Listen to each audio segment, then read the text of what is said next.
ಕರ್ನಾಟಕಕ್ಕೆ ಸ್ವಾಗತ. ತಮಗೆ ಮೊದಲನೇದಾಗಿ ಹೋಗ್ತಾ ಇದ್ದೀನಿ ಬೆಳಗಾವಿ ಕಡೆಗೆ. ಕಬ್ಬು ಬೆಳೆಗಾರರ ಹೋರಾಟ 8ನೇ ದಿನಕ್ಕೆ ಕಾಲಿಟ್ಟಿದೆ. ಅನ್ನದಾತರ ಬೆನ್ನಿಗೆ ನಿಂತಿದ್ದಾವೆ ಹಲವು ಸಂಘಟನೆಗಳು. ಕಬ್ಬು ಬೆಳೆಗಾರರ ಬೇಡಿಕೆ ಈಡೇರಿಸುತ್ತಾ ಹಾಗಾದ್ರೆ ರಾಜ್ಯ ಸರ್ಕಾರಕ್ಕೆ ಖಂಡಿತವಾಗ್ಲೂ ಬಿಸಿ ಮುಟ್ಟಿದೆ. ಯಾಕಂದ್ರೆ ಬೆಳಗಾವಿ, ವಿಜಯಪುರ, ಬಾಗಲಕೋಟೆ ಮತ್ತು ಬೆಳಗಾವಿಯ ಎಲ್ಲಾ ತಾಲೂಕಿನ ರೈತರು ಸಾವಿರಾರು ಸಂಖ್ಯೆಯಲ್ಲಿ ಜಮಾವಣೆಗೊಂಡಿದ್ದಾರೆ. ಮೂಡಲಗಿ, ಬೈಲಹೊಂಗಲ, ಚಿಕ್ಕೋಡಿ, ಕಾಗವಾಡ, ಅಥಣಿ, ರಾಯಬಾಗ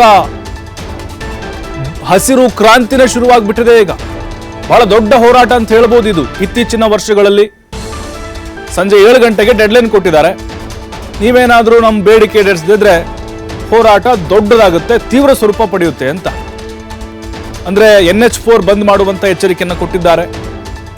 3,500 ರೂಪಾಯಿ ನಮಗೆ ನಿಗದಿ ಮಾಡಬೇಕು. ಪಕ್ಕದ ಮಹಾರಾಷ್ಟ್ರದಲ್ಲಿ ಅಷ್ಟೇ ಕೊಡ್ತಾ ಇದ್ದಾರೆ, ನೀವ್ಯಾಕೆ ಕೊಡ್ತಾ ಇಲ್ಲ? ಜೊತೆಗೆ HK ಪಾಟೀಲ್ ಅವ್ರನ್ನ ಸರ್ಕಾರದ ಪ್ರತಿನಿಧಿಯನ್ನಾಗಿ ಮುಖ್ಯಮಂತ್ರಿಗಳು ಕಳಿಸ್ಕೊಟ್ಟಿದ್ರು. ಅವರು ಮನವೊಲಿಸುವಂತಹ ಪ್ರಯತ್ನ ಮಾಡಿದ್ರು, ಆದ್ರೆ ಸಕ್ಸಸ್ ಆಗಲಿಲ್ಲ.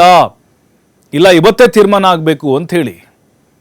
ಹಾಗಾಗಿನೇ ರೈತರ ಆಕ್ರೋಶದ ಕಟ್ಟೆ ಒಡೆದಿದೆ. ಈಗ ಕಬ್ಬು ಕಟಾವು ಆಗಿದೆ, ಕೆಲವು ಕಡೆಗಳಲ್ಲಿ ಸಾಗಾಟ ಮಾಡ್ತಾ ಇದ್ದಾರೆ, ಇನ್ನು ಕೆಲವು ಕಡೆಗಳಲ್ಲಿ ಆಗಬೇಕಾಗಿದೆ.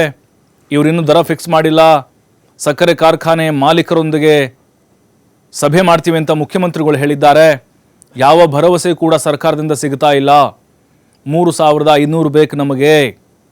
ಯಾಕಂತ ಹೇಳಿದ್ರೆ ರೈತ ಕಬ್ಬು ಬೆಳೆಯಲಿಕ್ಕೆ ಮಾಡುವಂತಹ ಖರ್ಚು ಮತ್ತು ತಗಲುವಂಥ ಒಂದು ಸಮಯ ಏನಿದೆ, ಅಲ್ಲಿ ಕಟಾವುಗೆ ಕೊಡುವಂಥ ಕೂಲಿ ಇರ್ಬೋದು, ಜೊತೆಗೆ ಸಾಗಾಟ ಮಾಡಲಿಕ್ಕೆ ಆ ಬಾಡಿಗೆ ವೆಚ್ಚ ಇರ್ಬೋದು, ಇದೆಲ್ಲವನ್ನು ಲೆಕ್ಕ ಹಾಕಿದರೆ ನಾವು ಆತನಿಗೆ ಉಳಿಯೋದೇ 2,200-300 ರೂಪಾಯಿ ಅಷ್ಟೇ. ಹಾಗಾಗಿ ರೈತರಿಗೆ ಅನುಕೂಲ ಆಗಬೇಕು ಅನ್ನುವಂಥ ಒತ್ತಾಯ ಕೇಳಿ ಬರ್ತಾ ಇದೆ. ರೈತ ವಿರೋಧಿ ಸರ್ಕಾರಕ್ಕೆ ಬೆಳಗಾವಿ ರಾಜಕಾರಣಿಗಳಿಗೆ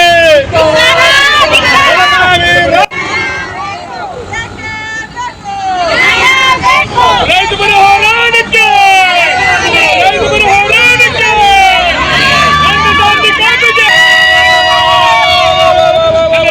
ರಾಜ್ಯ ಸರ್ಕಾರಕ್ಕೆ ರಾಜ್ಯ ಸರ್ಕಾರಕ್ಕೆ ವಿರೋಧಿ ಸರ್ಕಾರಕ್ಕೆ ರೈತ ವಿರೋಧಿ ಸರ್ಕಾರಕ್ಕೆ ರೈತ ವಿರೋಧಿ ಸರ್ಕಾರಕ್ಕೆ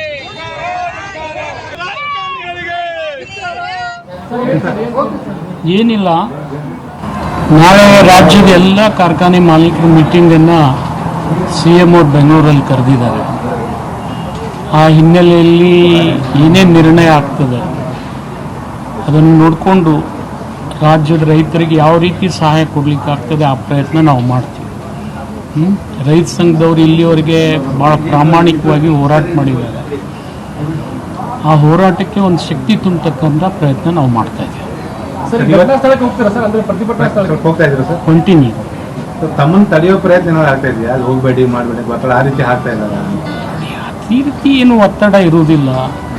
ಈಗ ನಿನ್ನೆ HK ಪಾಟೀಲ್ ಹೋಗಿದ್ರು, ಒತ್ತಡ ಇರುವುದೇ ಅಲ್ವಾ? ಆ ಸಂದರ್ಭದಲ್ಲಿ ಪ್ರಯತ್ನ ಅಂತೂ ಎಲ್ಲರೂ ಮಾಡಬೇಕಾಗ್ತದೆ. ಸರ್ಕಾರವು ಮಾಡಬೇಕಾಗ್ತದೆ, ಸಚಿವರು ಮಾಡಬೇಕಾಗ್ತದೆ, ಜಿಲ್ಲಾಧಿಕಾರಿಗಳು ಕೂಡ ಮಾಡಿದ್ದಾರೆ, ಜಿಲ್ಲಾ ಪೊಲೀಸ್ ವರಿಷ್ಠಾಧಿಕಾರಿಗಳು ಕೂಡ ಮಾಡಿದ್ದಾರೆ.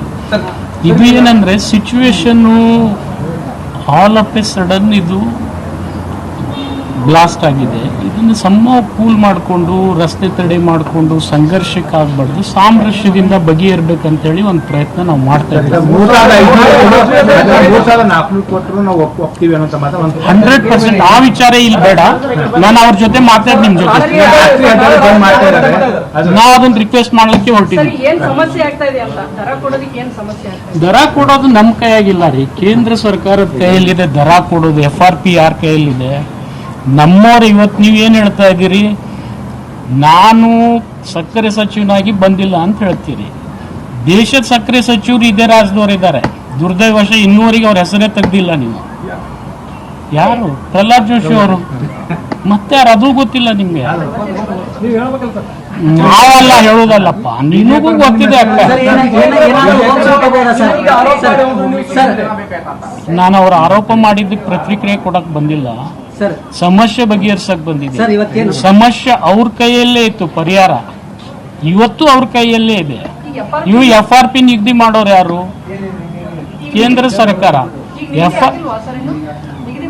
ಅವ್ರು ತಿರುಗಿ ದೇಶಕ್ಕೆ ನಿಗದಿ ಆಗಿದೆ ಅಲ್ರಿ, ದೇಶಕ್ಕೆ FRP ನಿಗದಿ ಮಾಡಿದವ್ರು ಅವರು. ಈಗ ಅದನ್ನ ಬಗೆಹರಿಸಬೇಕಾಗಿದೆ. ಅವ್ರದ್ದು ಇನ್ನೂ ಹೆಚ್ಚಿನ ಬೇಡಿಕೆ ಇದೆ, ಅದನ್ನ ಸಾಧ್ಯ ಆದಷ್ಟು ನಾವು ಪ್ರಯತ್ನ ಮಾಡ್ತೀವಿ. ಸರ್ ಇವತ್ತು ಏನಾದ್ರು ಹೋಪ್ಸ್ ಆಯ್ತಾ ಸರ್? ಏನಾದ್ರು ನಾಳೆ ನಾವು ಹೇಳ್ತೀವಿ ನಿಮ್ಗೆ ಹೋಪ್ಸ್ ಏನಿದೆ ಅನ್ನೋದು. ಇವತ್ತು ಅಲ್ಲಿ ಹೋಗಿ ಅವ್ರ ಜೊತೆ ರಿಕ್ವೆಸ್ಟ್ ಮಾಡ್ಕೊಂಡು ನಿಮ್ಮ ಜೊತೆ ನಾನು ಹೊರಡ್ ಮಾಡ್ತೀನಿ. ಹಲೋ